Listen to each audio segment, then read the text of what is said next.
गीता में अर्जुन को स्वयं भगवान कह रहे हैं कि उस परमेश्वर की शरण में जा, उसके लिए उन संतों के पास जा जो तत्वदर्शी हो।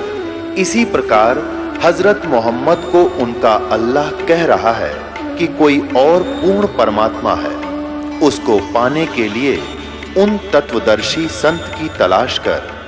वो प्रभु कौन है, ये जानने के लिए कृपया अवश्य सुनिए जगत गुरु तत्वदर्शी संत रामपाल जी महाराज के अमृत वचन। कहते हैं साधु दर्शन राम का मुख पर बसे सुहाग, और दर्श उन्हीं को होते हैं जिनके पूर्ण भाग। कबीर दर्शन राम का साहिब आवे याद, लेखे में वाए गड़ी बाकी का समय बर्बाद। तो संत की महिमा से जो परिचित होते हैं वही महापुरुषों की कदर किया करते हैं। वो चल पड़ा। उधर से गरीबदास जी किसान थे, खेतों में सैर सपट्टे को घूमने जाते थे और पशुओं के लिए चारा काट के और ज्वार वगैरह अपने सिर पर ऐसे रख के लाते थे। बरोटा कहते हैं हमारी तरफ। वो चारे का बंडल सा ज्वार का सिर पहले आने लग रहे बरोटा। और वहाँ की वेशभूषा धोती कुर्ता जो उसमें होती थी, किसान हरियाणा की वेशभूषा उसमें रहते थे। किसान थे, बाल बच्चेदार थे। तो उस राम राय ने सोचा इस किसान से पूछ लूँ महाराज जी के बारे में। उसने कहा भाई डटिए, रुकना।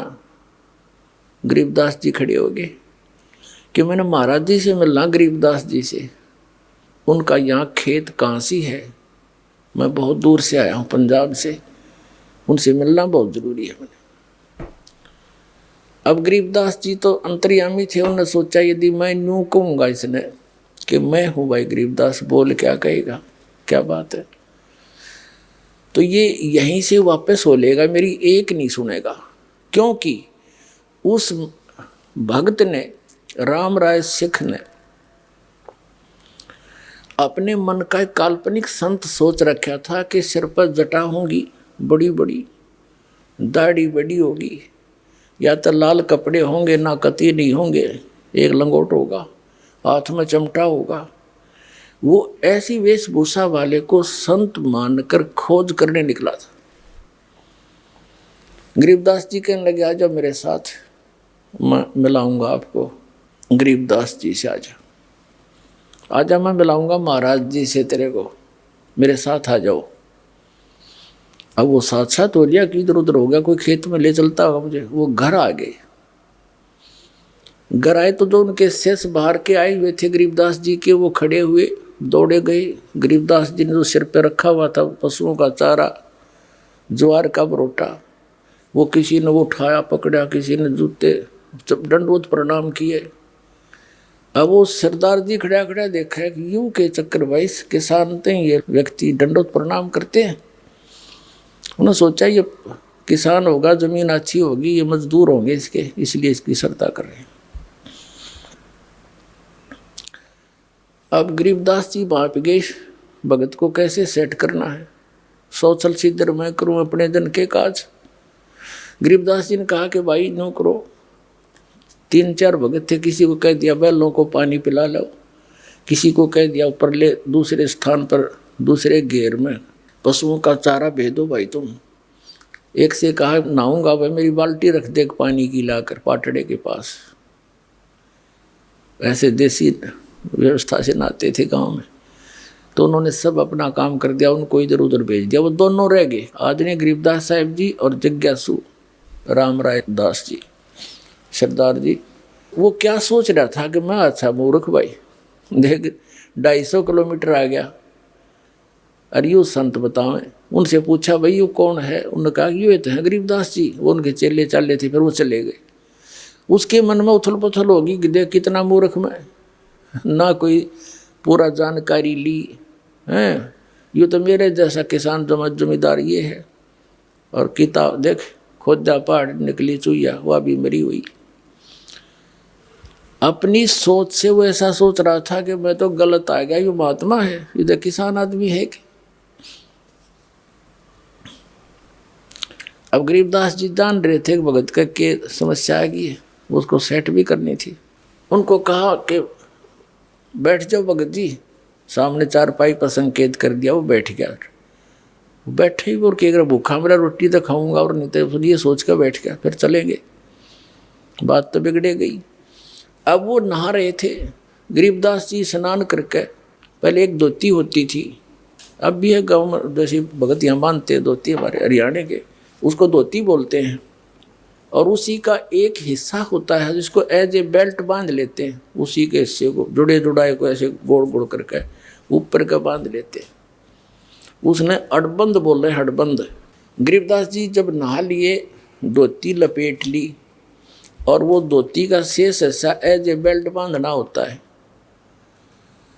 उससे कहने लगा कि भाई राम राय ए झुमकरा।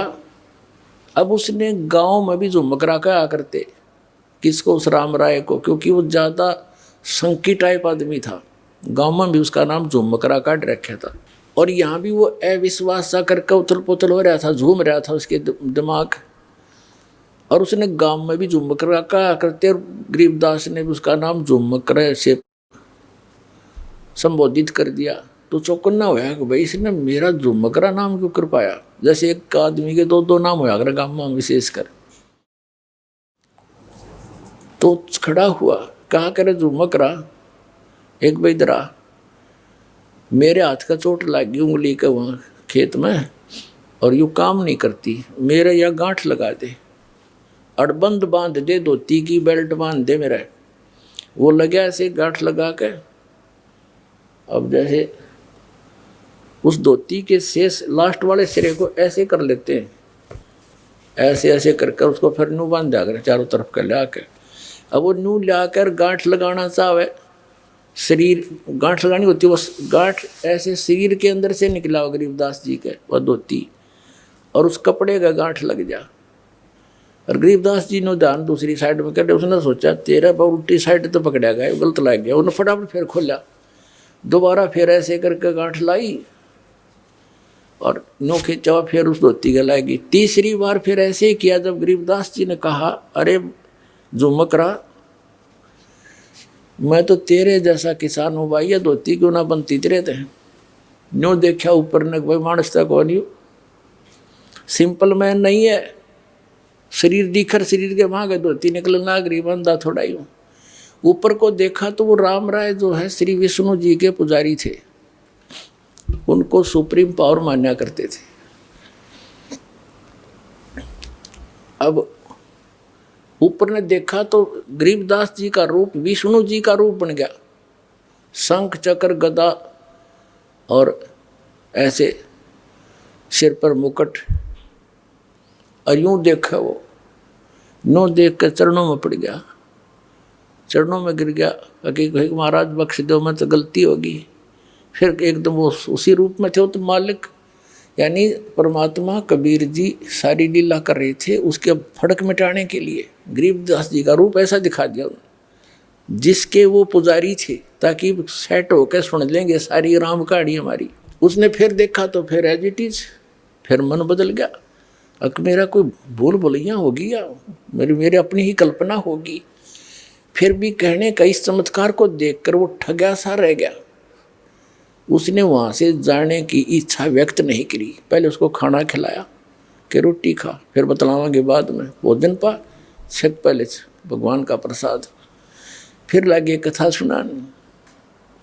अब क्या कहने लगे, वो राम राय झुमकरा कहने लगा कि हे भगवान, ये ज्ञान जो आप बता रहे हो कि इन ब्रह्मा विष्णु महेश से भी ऊपर कोई और परम शक्ति है जिसको मैं आंखों देख कर आया हूँ, तो आपकी बात पर अविश्वास नहीं हो सकता। सारा गांव गवाह कि ये तो मर गए थे, वैसे चले गए थे, फिर आए ऐसे बोले। तो गांव वाले भले ही ना मानते थे, पर उस पुण्यात्मा का तो सारी बात जचें थी, क्योंकि आदरणीय नानक साहब जी को परमात्मा ऐसे लेकर गए थे, फिर वापस छोड़ा था। हम सुल्तानी नानक तारे दादू को उपदेश दिया, जात जुलाहा भेद न पाया, वो काशी माहे कबीर हुआ। तब उसने पूछा कि हे भगवान, ये ज्ञान तो आज तक किसी ने नहीं बताया हमारे तई। तब गरीबदास जी कहते हैं तत्व भेद कोई ना कहे रे झूमकरा, ये पैसे ऊपर नाच सुनो राई झूमकरा। कोटों मध्य कोई नहीं रे झूमकरा, अरबों में कोई गर्क सुनो राई झूमकरा। कहते हैं कि ये तत्व भेद कोई ना कहे रे झूमकरा, सब पैसे ऊपर नाच सुनो रे झूमकरा। सब ने अपना दुकान खोल रखी नकली संतों महंतों और इन ब्राह्मणों ने। और कहते इस तत्व वेद का ज्ञान देने वाला जो मैं बता रहा हूँ, उस तत्व ज्ञान को बताने वाला, कोटों मध्य कोई नहीं रह झूमकरा, यानी करोड़ संतों में नहीं मिलेगा तुझे इसके बताने वाला। अरबों में कोई गर्क सुनो रह झूमकरा, अरब मनुष्यों में, अरब मार्गदर्शकों में कोई एक मिलेगा तेने। गर्क, गर्क का अर्थ होता है संपूर्ण ज्ञान युक्त, कंप्लीट इन ऑल रिस्पेक्ट, यानी उसको पूर्ण ज्ञान हो परम पुरुष का, और वो पूर्ण कंप्लीट कोर्स हो मोक्ष मार्ग का, सारे मंत्र सही हो जिसके पास, कहता वो अरबों में मिलेगा तुझे वो संत। जैसे गीता जी अध्याय नंबर 7 के श्लोक नंबर 19 का ये भावार्थ समझाने के लिए दास ने यह सारी अमर कथा सुनानी पड़ी महापुरुषों की।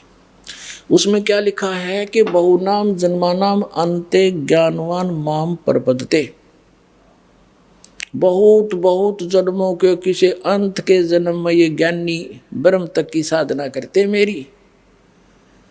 अब लेकिन वासुदेव सर्वम इति समात्मा सुदुर्लभ है, ये कोड वर्ड है, वो बालका की ये कोई आम कवि की लिखी हुई गीता है, ये कोड वर्ड है। और कोड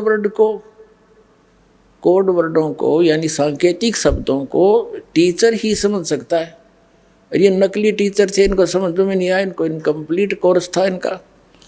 जो ये हमारे धर्म गुरु थे, आचार्य शंकराचार्य, ब्राह्मण मंडलेश्वर, जितने भी थे हिंदू धर्म के, इन पुराणों का ज्ञान नहीं। और तक भी गीता को तो समझेंगे कैसे, वो तो सिंपल ज्ञान था, उसमें स्पष्ट लिखा है इनका जन्म मृत्यु होता है, ब्रह्मा विष्णु महेश की माता पिता कौन है, ये आज तक नहीं समझ पाए। तो क्या बताया है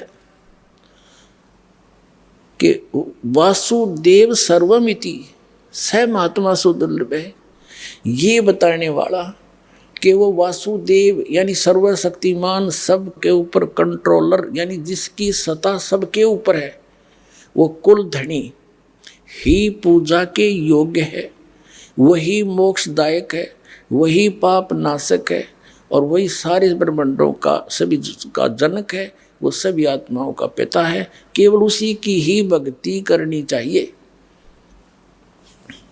ये बताने वाला संत महात्मा तो बड़ी मुश्किल से मिलेगा अर्जुन।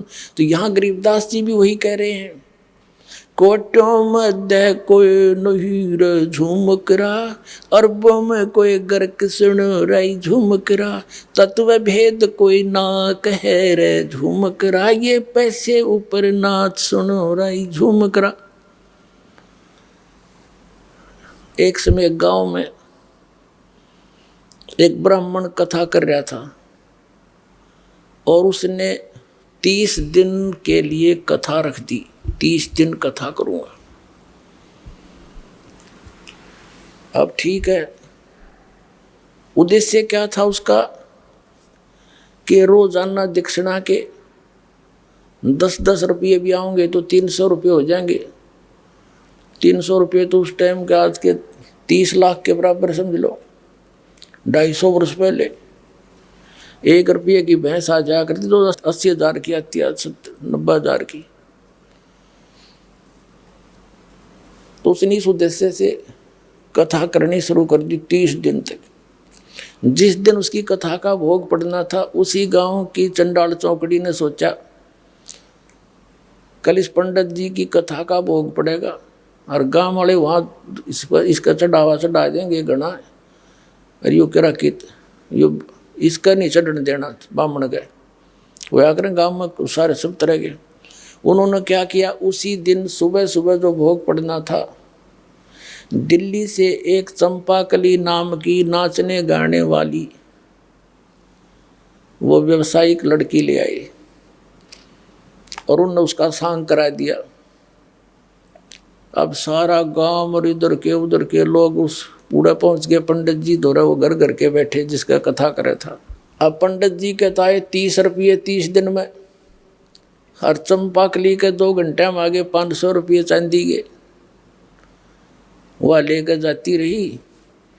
और पंडित जी ने पता लगा उसका तो सारा खून जल गया, उठ कर चाल पड़ा। वो गाल का 30 रुपये गोज में जेब में। अब वो चला जा रहा था, उसको पता था कि यहाँ एक गरीबदास नाम के संत हैं, वो उसके रास्ते में आवे था। घर जाने के रास्ते में छुटानी गांव पड़े था। उन्होंने सोचा चल महाराज जी दौरे बैठा थोड़ी बहुत बतलावांगे, देखी किसी दुनिया होगी। वो नो बतान गया था। अब गरीबदास जी बैठे थे, 5-4 भगत बैठे थे उनके घर में, यानी उसके बैठक में। पंडित जी आ गया, आओ पंडित जी, आओ पंडित जी। क्यों वेशभूषा उनकी पता है होता, लंबी चोटी, गलमा गोछा लाल लाल सा, तिलक साला रखा, काख में पोथी दे रखी, आदर से चारपाई दी, बैठ गए। और न्यों करे महाराज सुनाओ क्या हाल है। महाराज जी सुनाओ।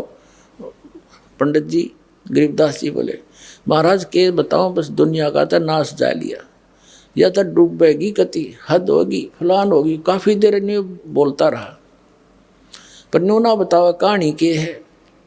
तब गरीबदास जी के शिष्य बैठे थे, वो कहने लगे महाराज जी पंडित जी के में घना दुखी हो रहा है, ऐसी क्या बात होगी इसके साथ, बता भी नहीं रहा, आंसू आ भी नहीं रही, कसर भी नहीं रह रही।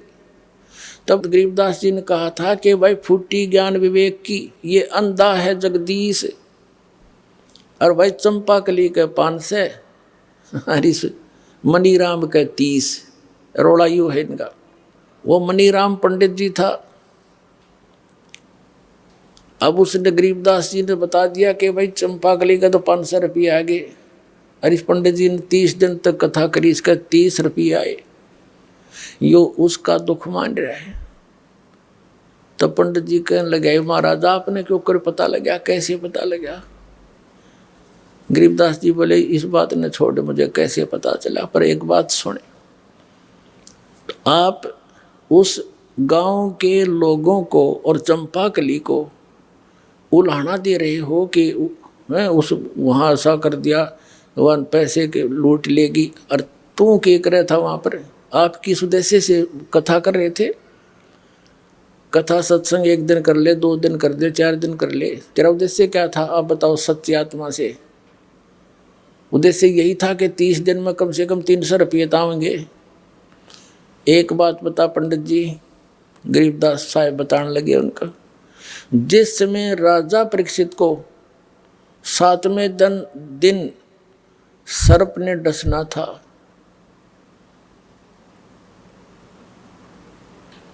उसको कथा सुनानी थी, उसके लिए कथा करनी थी श्रीमद् भागवत की, जो 30 दिन करके आया तू। और इस कथा के राइटर व्यास जी भी उपलब्ध वहीं थे, और साथ में और भी ऋषि महर्षि जितने थे सब उपस्थित थे। एक मीटिंग हुई थी कि भी इनको वो श्रीमद् भागवत सुधा सागर की 7 दिन तक कथा सुनाई जाए, ताकि इसका मन संसार से हटकर भगवान में जुड़ जा। 7वें दिन इसको मरना तो है। तो ऐसी स्थिति में इंसान जानते सुना करे सारी राम कहानी को। अब उस समय 7वें दिन परिणाम आना था कि कथा कोई वो करे जो अधिकारी हो। अनधिकारी ने कथा की तो इसको कोई लाभ नहीं होगा, इसका जीवन नाश हो जाएगा। तो उस समय किसी ऋषि ब्राह्मण ने हिम्मत नहीं करी वह कथा सुनाने की, इस पृथ्वी के ऊपर जितने भी थे, क्योंकि 7वें दिन परिणाम आना था, उनकी पोल खुलनी थी। ये किसी कथावाचक हैं, तब कहते हैं स्वर्ग से सुखदेव ऋषि को बुलाया गया, जो व्यास का पुत्र था। पांडवों ने उसको प्रार्थना करके नीचे भेजा और राजा परीक्षित के पुनों से वो विमान में बैठ कर आया। सुखदेव ऋषि स्वर्ग से विमान में बैठ कर आया और 7 दिन कथा सुनाई। 7 दिन कथा सुना के उस अधिकारी से कथा श्रवण करने से उस जो लाभ होना था इस श्री मद् भागवत सुधा सागर से, वो भी सुखदेव के द्वारा सुनाई गई कथा की गई उस कथा से। वह तुम्हारे जैसों से नहीं हो सकता था। क्या लाभ हुआ कि उसकी वृत्ति यहाँ से हट गई और जो पुण्य उसने अपने जीवन में उस जब तक किए थे उनके आधार से उसके साथ शरीर तो यहीं रह गया उसका, सुखदेव के साथ वो स्वर्ग में चला गया। और इतना भी काम तुम कोई वो ऋषि नहीं कर सके, आपके जितने भी ब्राह्मण थे। और तम इब का आँख में पोती दे के कोई खड़ा हो जाता है, मैं तो कथा कर दूंगा, तुम इनका जीवन नाश कर रहे हो, तुम अधिकारी हो। अब कान पकड़ दिया उस पंडित जी ने, नाक रगड़ दिया परमात्मा के सामने चरणों में कि भगवान मेरी आँख खोल दिया आपने, दीक्षा दे दो, मेरा कल्याण कर दो। अब तो कहते हैं 100 छल सिद्धर मैं करूं अपने जन के काज। तब उसको उपदेश दिया, कहा इस गंध न मत खा, छोड़ दे, यह कथा करनी पाप का भागी है। अनधिकारी अब कोई झूठे लाइसेंस बनाता है, कोई डुप्लीकेट पासपोर्ट बनाता है झूठे, तो कितना अपराधी है वो। तो इसी प्रकार हमने जाना सतलोक ये नकली सब संत बने बैठे, मैं भी नाम दे दूं, मैं भी नाम दे दूं, मैं भी कथा कर दूं, पाठ कर देता हूं। तो ये टोटली नकली है। इस विश्व में इस दास के अतिरिक्त कोई भी अधिकारी नहीं आज भगवान के ज्ञान बताने का और नाम देने का।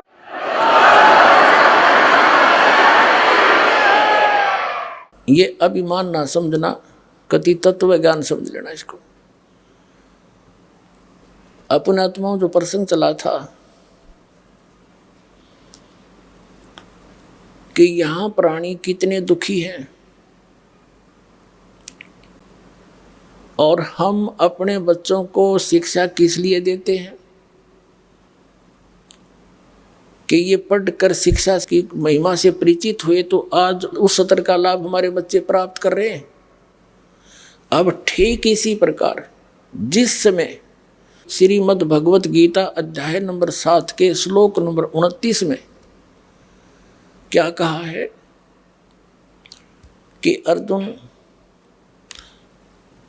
जरा मरण मोक्षाय माम आश्रित यतन्ति ये ते ब्रह्म तत्विदु कर्षणम अध्यात्म अखिलम च कर्मम। वो क्या कहता है गीता ज्ञानदाता कि मेरे इस ज्ञान का आश्रय करके कि तत्वदर्शी संत की खोज करो और वो तत्वदर्शी संत उस ज्ञान को, उस तत्व ज्ञान को बताएगा जो परमात्मा ने स्वयं आकर वो वाणी बोली है। तो उस तत्वदर्शी संत से मिलने के पश्चात जो जरा और मरण से यानी वृद्ध अवस्था और मृत्यु से छूटने के मोक्ष के लिए यानी इससे बचने के लिए यानी पूर्ण मोक्ष प्राप्ति करने के लिए जो प्रयत्न करते हैं ते ब्रह्म तत्व विदु, वे उस तत्ब्रह्म को और कृष्णम अध्यात्म अखिलम च कर्मम, वो सारे अध्यात्म को और सभी कर्मों से परिचित है। अपने आत्माओं दास आपको वो अमर कथा सुना करके उस सतलोक की यथा सतिथि बता करके और कई महापुरुषों के प्रमाण दे करके ये सिद्ध करना चाहता है कि आपका हृदय यहाँ से हटे, ये लोग ठीक नहीं, यहाँ आप रह नहीं सकते से कितना कोशिश कर लेना। एक व्यक्ति कह रहा था मेरा लड़का बीमार हो गया, 3.5 लाख रुपया लगाए, दोनों गुर्दे खराब हो गए, जान बच गई, खुशी बनाई, विवाह रख दिया। विवाह से 2 दिन पहले बस एक्सीडेंट में मर गया। बता, जिसके लिए सारे पाप कट्ठे कर्म कट्ठे करे थे, धन जोड़ा था, वो धन भी गया और पुत्र भी गया, और आप भी 92 हो गया मरना। तो इसे गंदे लोक में और आप कति खुश हुए बैठे हो, यहीं पर स्थिर हुए बैठे हो। ये लोक रहने का नहीं है। अब तक ना ज्ञान था, मजबूरी थी, कोई बतानिया नहीं था, बताओ थे नकली थे, सट्टे मारे थे, इनके पास समाधान नहीं था। तो अब आपने कमर कसनी पड़ेगी। ठीक है, जब तक आप यहाँ रहोगे आपके साथ परमात्मा रहेगा, आपका आँच नहीं आने देगा, तो सच्चे दिल से इसकी शरण में रहोगे। तो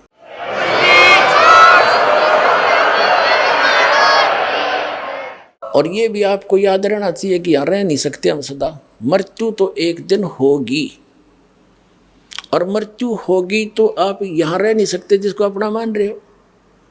आपकी मृत्यु उस समय होगी जब आप चाहोगे, ये भी सोच लेना। लेकिन चाहोगे इस ज्ञान से, तब तक आपके पोते पोती भी बड़े बड़े हो लेंगे, वो भी भक्ति कर रहे होंगे, तो वो भी सुखी होंगे। तो उस समय आपके मन में एक बीमारी आवेगी, क्योंकि जब जीव को सुख हो जाता है तो ये न सोचा है सारे दुख भूल जाए यहाँ के, नो के ठीक ठाक था, कोई खास बात ना थी, अड़ते चाहे कैर टूट रहा हो सारे जीवन में, और पिछले थोड़े से दिनों में सुख हो जाओ, वो सारे दुखवान भूल के यूँ बढ़िया लगने लग जाता है, और न्यों पता मृत्यु होगी। तो यहाँ के किसी भी सुख की इच्छा नहीं करनी, आप किसी भी वस्तु की चाह नहीं रहे। अंत में मान लीजिए यहाँ सारा परिवार तेरा ठीक है, मृत्यु होगी, आप मन नाइजीरिया में पैदा कर दें, आपको बताइए यू के काम आया तेरा, यहाँ का जोड़ा जाड़ा, और फिर नया प्रोसेस हो शुरू हो जाएगा, प्रोसीजर। मनुष्य जीवन हुआ तो ऐसे, फिर बच्चे पैदा हुए, कोई मर गया कोई जी गया, सारा दिन पेट का रोड़ा, सारी उम्र खत्म हो जाएगी। तो इस जन्म और मृत्यु के इसको लू न याद करके इस चक्कर में आपने हृदय से चाह करनी पड़ेगी, वहाँ की सच्चाई के आधार पे। क्योंकि वहाँ जाने के बाद फिर धीरे धीरे जैसे यहाँ परिवार जुड़ा है, तो आपका ये परिवार जो आज भक्ति कर रहा है, जिसको आप अपना मान रहे हो, यहाँ नहीं आपका है, ये वहाँ धीरे धीरे आकर के आपके साथ वहाँ फिर एक परिवार रूप बन जाएगा। वो फिर कद्दे भी ना मरे, ना बूढ़ा हो और ना मृत्यु हो, सदा सुखी, कोई काम नहीं, परमात्मा की याद वहाँ भी बनी रहती है, आत्मा को विशेष कसक रहती है, वो वहाँ का एक आनंद न्यारा उस भजन का।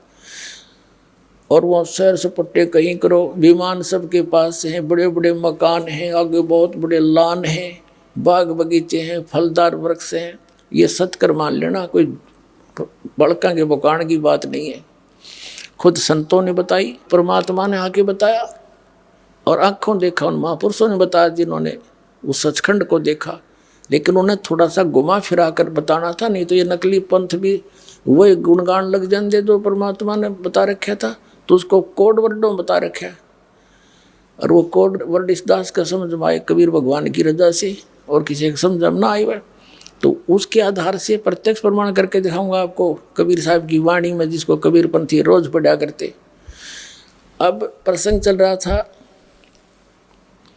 कि जो वो सुख है सतलोक में, और हम खोज रहे हैं इस मृतलोक में, नमक की बोरी में, और बुरा का टेस्ट कोई खोज रहा हो, कितनी समझ है उसके अंदर, उसको पता ही नहीं फिर बुरा कैसी होती है, कहाँ है। तो यहाँ जब तक हम उस पूर्ण परमात्मा के उस स्थान से परिचित नहीं होंगे, उस सुख से, और उससे परिचित कैसे होंगे, उन महापुरुषों के प्रमाण जिन्होंने आंखों देखा सचखंड और फिर वापस छोड़ा, और उनमें से विशेष आदरणीय गरीबदास साहिब जी और आदरणीय धर्मदास साहिब जी को परमात्मा ने ये विशेष ज्ञान दिया था, और उनके द्वारा लिपिबद्ध उस ज्ञान से प्रमाण आंखों देखा उन महापुरुषों का बताया हुआ, और दास पर रजा हुई जो आपको आज खोल रहा है, ये सारे मिला करके आपको विश्वास करा देगा ये दास, आपका मन ऐसा हट जाएगा इससे। जैसे गीता जी अध्याय नंबर 2 के श्लोक नंबर 46 में कहा कि अर्जुन, जैसे बहुत बड़े जलाशय की प्राप्ति के उपरांत छोटे जलाशय में जैसी आस्था जीव की रह जाती है, ऐसी तेरी श्रद्धा उस परम पिता परमात्मा के तत्व ज्ञान और उस परमात्मा के सुख से सतलोक से परिचित होने के बाद, उस ज्ञान की प्राप्ति के उपरांत इन अन्य भगवानों में और यहाँ के सुख और स्वर्ग के सुख में ऐसी रह जाए। जैसे पहले सभी व्यक्ति तालाबों पर आश्रित होते थे। एक तालाब ऐसे होते थे, वर्षा होगी भर गया, सारा वर्ष उसी से पशु भी पानी पीते थे, उसी से मनुष्य भी जल निकाल कर उसी पर आश्रित होते थे, उसी से थोड़ी बहुत कोई बगीची सिंचाई कर लेते थे। तो उस तालाब का पता होता था एक वर्ष वर्षा ना हो तो सारा सूख जा, और उस पर आश्रित व्यक्ति भी तड़फ तड़फ कर मरे यदि 2 वर्ष वर्षा ना होते। तो उन व्यक्तियों को, और एक बहुत बड़ा सरोवर झील मिल जाए जिसमें 10 वर्ष वर्षा ना हो तो भी उसका जल समाप्त ना हो, तो फिर वो व्यक्ति उस छोटे जलाशय को तुरंत त्याग कर उसकी शरण में जाकर बस जाते हैं। लेकिन उस छोटे जलाशय यानी इन भगवानों से जो ब्रह्मा विष्णु महेश ब्रह्म परब्रह्म से जो हम लाभ ले रहे थे वो पर्याप्त नहीं था। वो जलाशय का जो जल था वो पर्याप्त नहीं था, लेकिन बुरा नहीं था। और जब हमने वो मिल गया जलाशय, कौन जाखे उसकी तरफ, तो ऐसा समझ लेना वो सतलोक में इतना सुख है, ऐसी सदाबहार स्थिति। यहाँ तो 2 वर्ष वर्षा ना हो, दरे दराए रहे, जहाँ सारे टक्कर मार मार कमरा जनता एक दूसरे को खा जा बढ़ के भर भर के। ऐसे बहुत बार पीछे ऐसी स्थिति आई है। ये लोक है, ये तो परमात्मा ने दया बख्शी, पुण्यात्मा को जन्म दिया ताकि ये भक्ति करके पीछा छुटवा लें, सोची दे दी, पंप वगैरह लगा लेते हैं, समय पर वर्षा कर रहे हैं। ये वैसे नहीं हो रही है। अब जितने भी मानव शरीर प्राणी हैं ये बहुत पुण्यकर्मी प्राणी हैं, लेकिन दुर्भाग्य उनका जो ये पहचान नहीं पा रहे इस दास के द्वारा दिए गए इस ज्ञान को, और वो वंचित इस मार्ग से। तो लेकिन परमात्मा का वचन है कि कलयुग में ये ज्ञान पूरे विश्व में जाएगा और पूरा विश्व इस ज्ञान को ग्रहण करेगा। एक बार ऐसी शांति आवेगी जैसे सतयुग में होया करे, क्योंकि यहाँ की इस बीमारी का पता चलेगा ये रोग है क्या, ये माया किस लिए जोड़ रहे हैं। सारा जीवन इस कोठी बंगले बनाने में खो देते हैं, हमारी मृत्यु हो जाती है, हम गधे बने हैं और कोठी नो की नो खड़ी है। बता कोई जीवन था हमारा। तो इस मालिक की शरण में आपको सुख भी मिलेगा, जो इस कलयुग में जो मिलने वाला सुख है वो तो आपको देगा ही देगा। इस कलयुग में जो आपको आवश्यक वस्तु होंगी अवश्य देगा भगवान। जो आपको इस कलयुग में देख लिए टेलीफोन और ये मोबाइल और ये टेलीविज़न, इंटरनेट और ये गाड़ियाँ, इनकी आवश्यकता किस लिए? इसकी आवश्यकता अब हमें इसलिए होगी कि हम भगवान की वचन सुना करेंगे। जेब में मोबाइल डाल लिया और मंत्र चल रहे हैं, परमात्मा का सत्संग चल रहा है, जा रहे हैं, कान में लीड ला ली, दूसरे नहीं पता क्या सुन रहा है। और पहले इन्हीं का दुरुपयोग करने के लिए काल ने प्रेरणा कर दी, इसी में फिल्में भर दी हैं, बकवाद भर दी। वो हम पास आउट कर देंगे कति, केवल इसके अंदर गाने रहेंगे। और एक दिन वो दिन आएगा पूरे मीडिया के अंदर परमात्मा का ज्ञान चला करेगा, नहीं जनता स्वीकार नहीं करेगी। ये सत्कर मान लेना।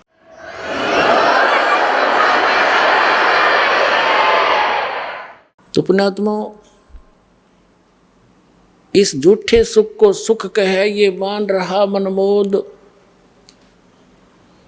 ये सकल चबीना काल का कुछ मुख में कुछ गोथ। तो परमात्मा कहते हैं मन तू सुख के सागर बसरे, और न ऐसा यसरे, चल हंसा सतलोक हमारे, छोड़ो यो संसारा हो। इस संसार का काल है राजा, इन माया जाल पसारा हो। एक लोक अपनी महिमा आप बता रहे हैं कि इस सब के पार एक और परमात्मा है, वहाँ स्थान है जो सबका सृजनहारा हो। चल हंसा सतलोक हमारे, छोड़ो यो संसारा हो। बोलो सतगुरुदेव।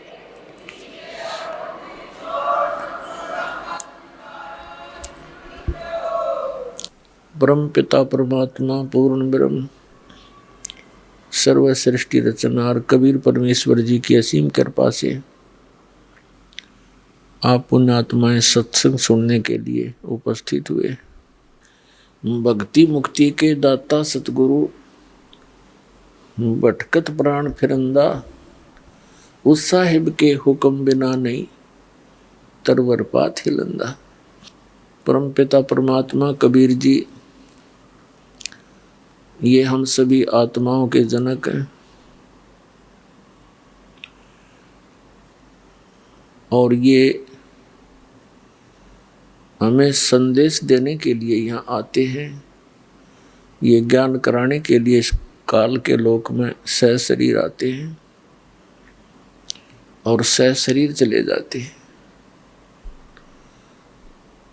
हमें याद दिलाते हैं कि आप यहाँ के निवासी नहीं हो, आप यहाँ कितनी यातनाएं सहन कर रहे हो, ये स्थान स्थायी नहीं है।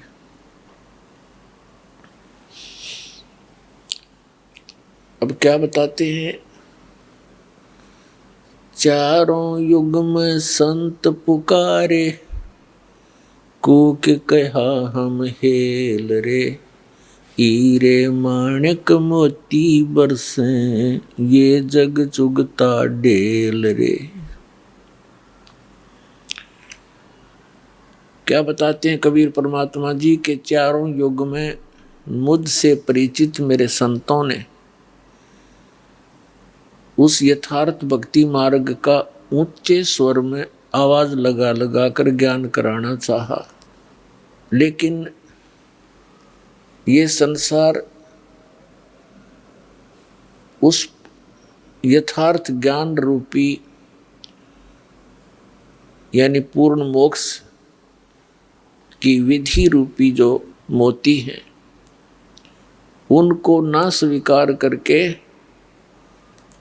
शास्त्र विरुद्ध साधना करके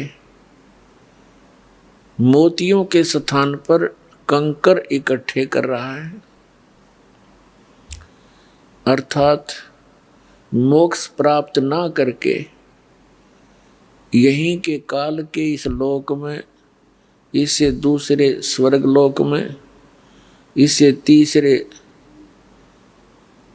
पाताल लोक में और फिर ब्रह्म लोक में, इन्हीं में जन्म और मरण के चक्कर में गिरकर महान कष्ट उठा रहा है।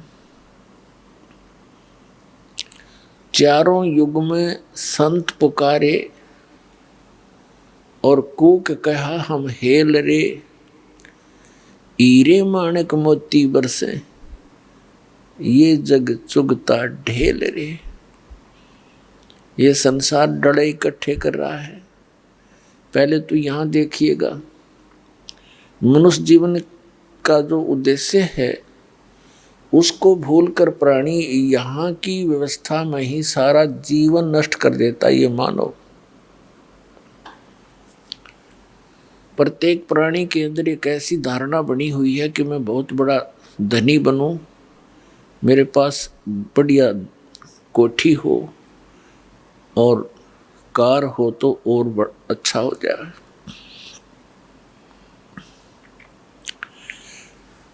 और शानो शौकत बनाने के लिए यहाँ की झूठी इस महिमा के अंदर अपना सारा जीवन नष्ट करके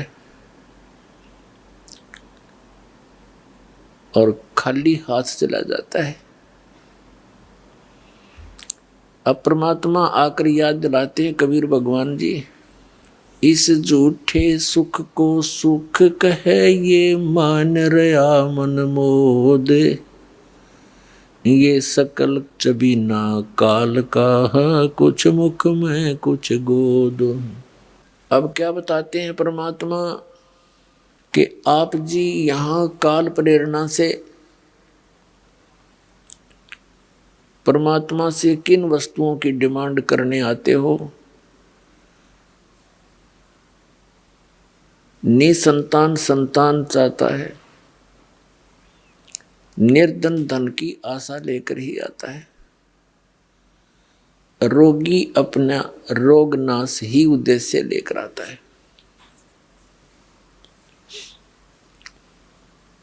और कुछ एक प्राणी ऐसे भी हैं जो परमात्मा प्राप्ति के लिए ही आते हैं। वो तो धन्य भाग हैं, ऐसी सोच जिन पुण्यात्माओं की। लेकिन वो भी धन्य भाग हैं जो किसी भी कारण से परमात्मा के चरणों में पहुंच गए। फिर यहाँ आएंगे, उनको वो सुख तो मिले ही मिलेगा जिनकी उनको आवश्यकता है, लेकिन आवश्यकता से अधिक ये भगवान नहीं देगा, क्योंकि हमारा मूल उद्देश्य है परमात्मा पाना, यहाँ से जन्म मरण का आपका रोग कटवाना। और यहाँ जब तक आप रहो आपको वो सुविधाएं मिले जो आपके लिए अनिवार्य है। अननेसेसरी डिमांड आप करोगे भगवान नहीं देगा आपको। आपकी आवश्यकता से कितनी ही बड़ी हो और परमात्मा उसको समझे कि आवश्यक है, तो वो आपकी अवश्य पूर्ण होगी। रोग नाश भी होगा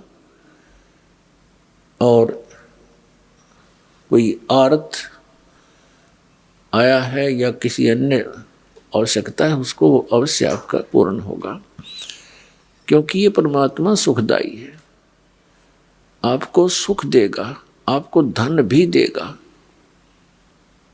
इसको मालूम है कि जब तक इस मन की तृप्ति नहीं की जाएगी थोड़ी बहुत, यू भक्ति करण नहीं दे मेरी आत्मा को,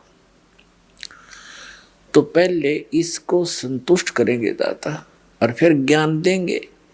आत्मा को फिर ज्ञान हो जाएगा, फिर ये मन की सारी नहीं मानेगी। इस मन को कैसे कंट्रोल करेंगे दाता?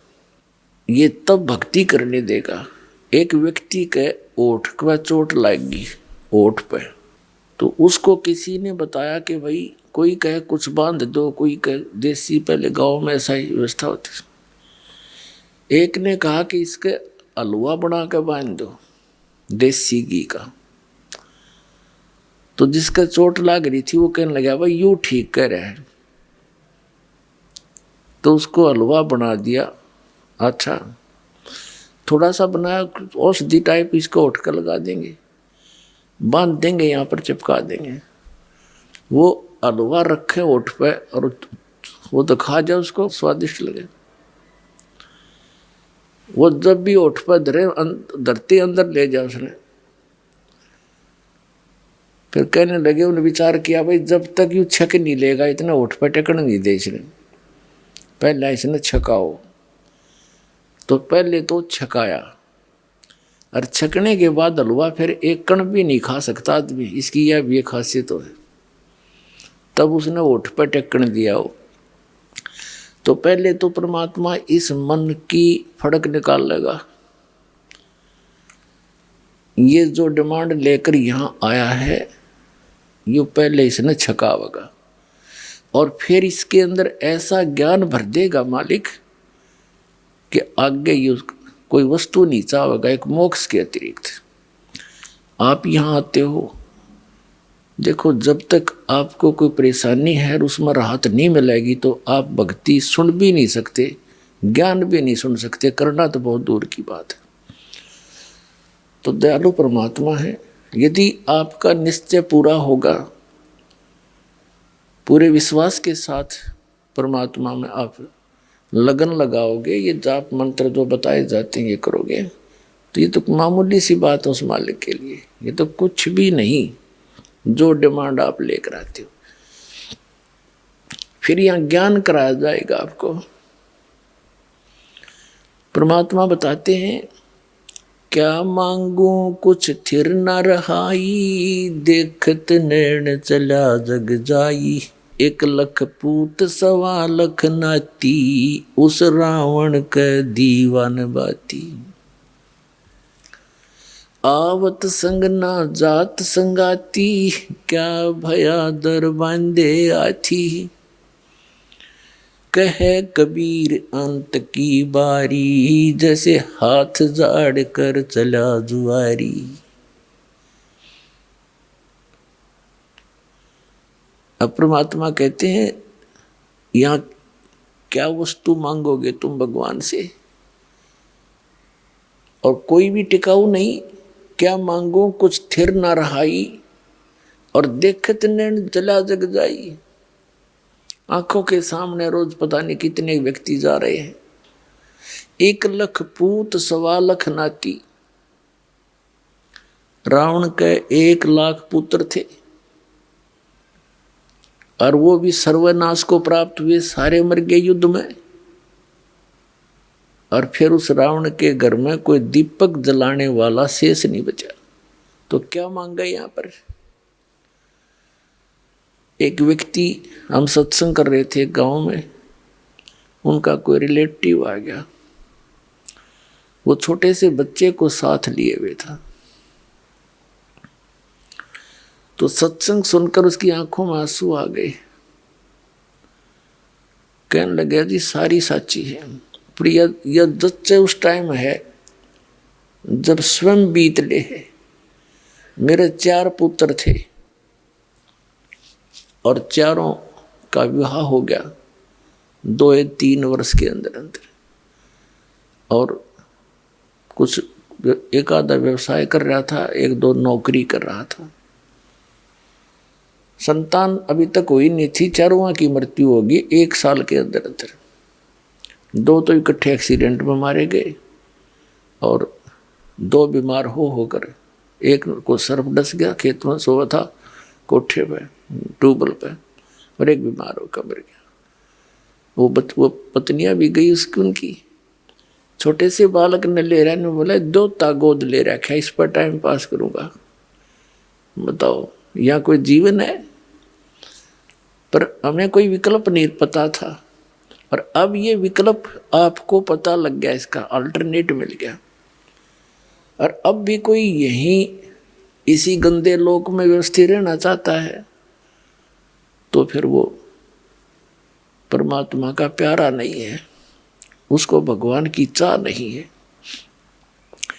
ठीक है, जब तक आप यहाँ रहोगे, ये परमात्मा के बच्चे हैं, उसी के प्राणी हैं, चाहे परिवार में हैं या आपके पड़ोस में हैं, सबको भगवान के बच्चे, और यहाँ सब दुखी हैं। इस दृष्टिकोण से प्रत्येक के साथ हमदर्दी होना रखना हमारा भगत का परम कर्तव्य है। तो फिर हमने यहाँ क्या बताते हैं परमात्मा? अब क्या बताते हैं कि आवत संग ना जात संगाती। जब हम आए तब हमारे साथ कोई नहीं था, अकेले माँ के पेट में 9 महीने दुख पाए, और जाएंगे जब हमारे साथ कोई नहीं जाएगा। तो हम किस वस्तु को और किस व्यक्ति विशेष को अपना मानने बैठे हैं? तो यह भूल मिटानी पड़ेगी। फिर करना क्या है?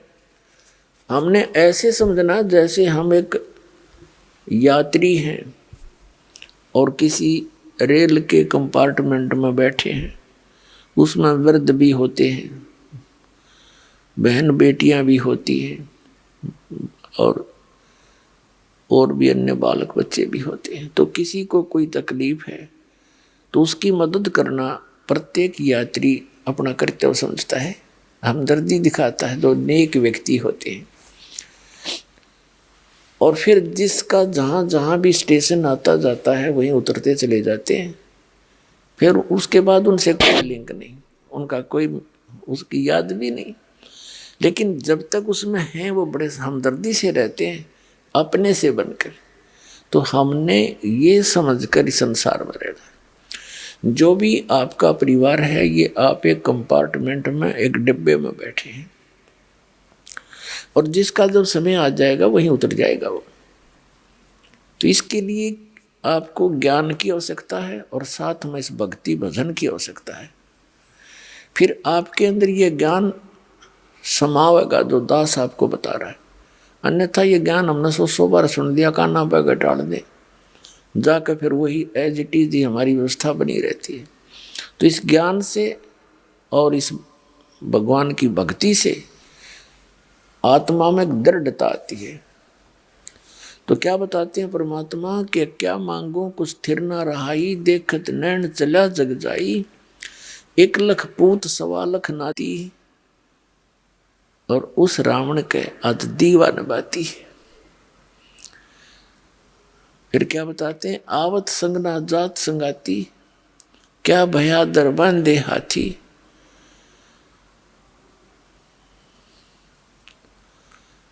अंत समय जैसे कहे कबीर अंत की बारी, जब तेरा शरीर छूटेगा, और जैसे हाथ झाड़ के और चला दुआरी, हारा हुआ जुआरी यानी जुआ खेलने वाला सट्टेबाज जब हार के चलता है, सारा सब कुछ लुटा के रात बैठ के चला करेगा, कहते हैं यह स्थिति तेरी होगी। और जो अपनी नेक नीति से सतगुरु शरण में आकर भक्ति करते हैं, वो अपने पुण्यों की गठरी लेकर जाएंगे। तो क्या बताते हैं परमात्मा? परमात्मा प्राप्ति के लिए अर्थात सतलोक जाने के लिए, जन्म और मृत्यु का रोग कटाने के लिए हमें सबसे पहले गुरु की आवश्यकता होती है। और गुरु कैसा हो,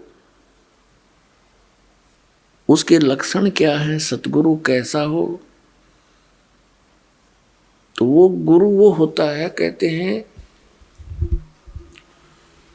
सतगुरु के लक्षण कहूं, मधुरे बैन विनोद, 4 वेद 6 शास्त्र वो कहे 18 बोध। पहली तो ये पहचान बताई है कि वो सतगुरु जो होगा वो ऐसे आनंददायक वचन कहेगा जो आत्मा को सुहावेंगे, क्योंकि मन को तो अच्छी लगती है रागनी गाना, फिल्मी बकवाद्य या इधर उधर के चुटकुले, लेकिन आत्मा को परमात्मा की कथा सुहाया करे वो अच्छी लगती है।